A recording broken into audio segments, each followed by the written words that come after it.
browsing the internet one day, I came across a file that caught my interest, available for free download, called my personal chemtrail record. After saving it to my hard drive and opening it up, I was taken aback by what I saw. Photographs, video clips and text, documenting the persistent trails, or chemtrails as they were called here, just like the ones I'd made myself. Finally I had found someone who shared my concern.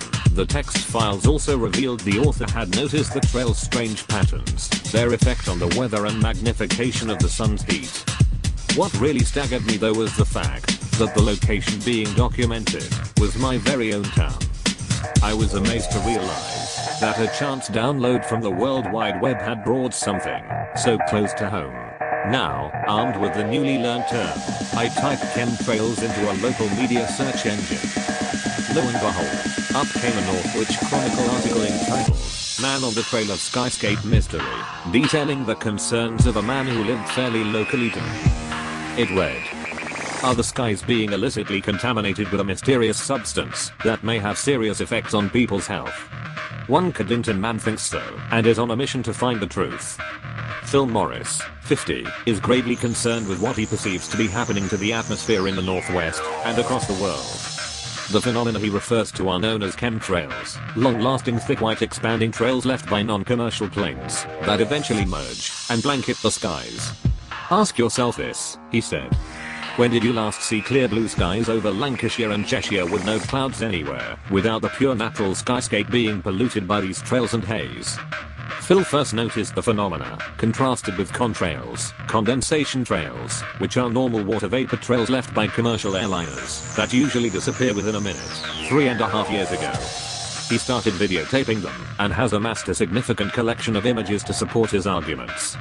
He continued, "The planes I have videotaped leave large crosses, grids, and H shapes in the sky that spread out slowly over hours to create fake chemical clouds. They fall and thicken quickly, leaving the telltale donut on a rope shape. They are pure white in daylight, and pale pink as the sun sets, while every other natural cloud had varying shades of white, grey, and black plus colors as the sun sets." Phil claims his health and his family's have been affected in some way by the chemtrails, tallying with reports from around the globe. Symptoms include head pains, severe earache, stiff neck and shoulders, dizziness, sinus infections, lack of concentration and all year-round flu symptoms. Official sources, including DEFRA, the Department for Environment, Food and Rural Affairs, the Ministry of Defense, the Met Office and NASA, had played down Phil's concerns, stating that trails are nothing more than ice particles from water vapor at altitudes of 20 to 35,000 feet. "But they are patently not," said Phil, "as these trails often go right through and below much lower wispy normal clouds at 5 to 10,000 feet only." So what could be the explanation? There are hundreds of websites with photos from the US and Europe of chemtrails, with guesses, based on rainwater and soil samples, at the material being sprayed.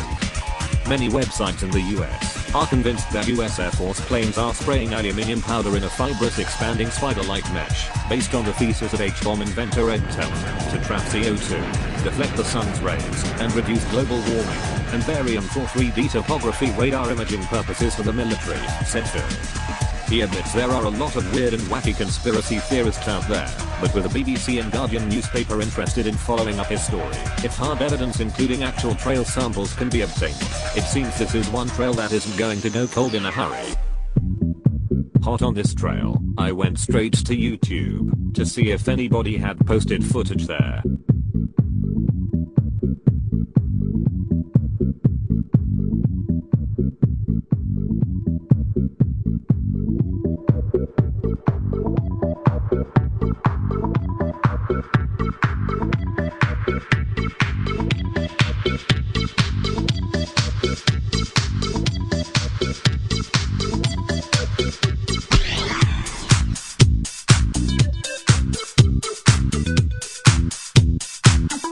Clear morning, 8 o'clock on the 2nd of May. The sky is absolutely turning white. You pan across. Not a cloud in the sky, every single thing here is from planes. 8 o'clock in the morning. Should be pure blue sky. And It's absolutely covered in this stuff.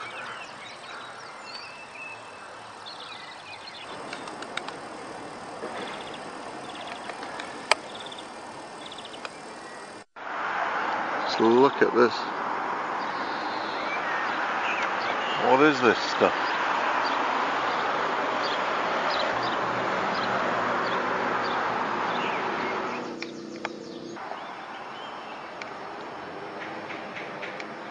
It's going to be a very hot day today. Very dry, not humid, no clouds. All this stuff. You can see the planes there making 90-degree turns. There's another 90-degree turn.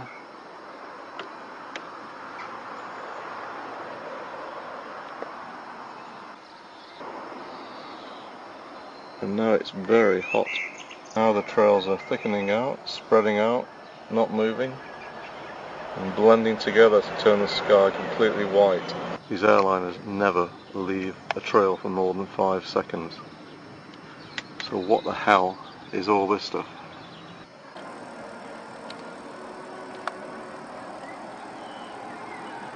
Every bit of blue sky where there's no cloud is being interlaced and covered,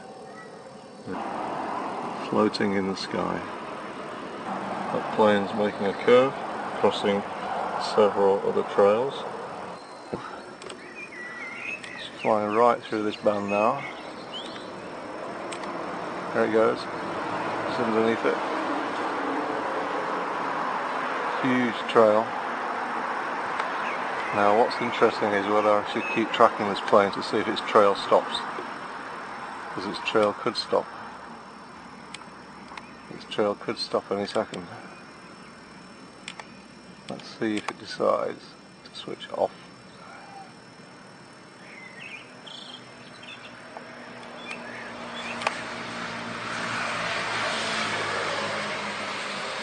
So that's usually what happens. It often leaves a massive cross. You can see there, it's interacted. It's actually gone through it. It's still flying. Feeling it's breaking up and switching off because it's fading away. It's still putting out a trail, but I think it's switching off something because it's fading away. Yep, and you're getting a gap there. So I was pretty right. It's left a massive cross through quite a few trails, gets to here, and it's gone. I think they're making a cross, pretty close. Yeah, very close. Zoom back, and there's your cross. 2 trails. Guess which one is vapour?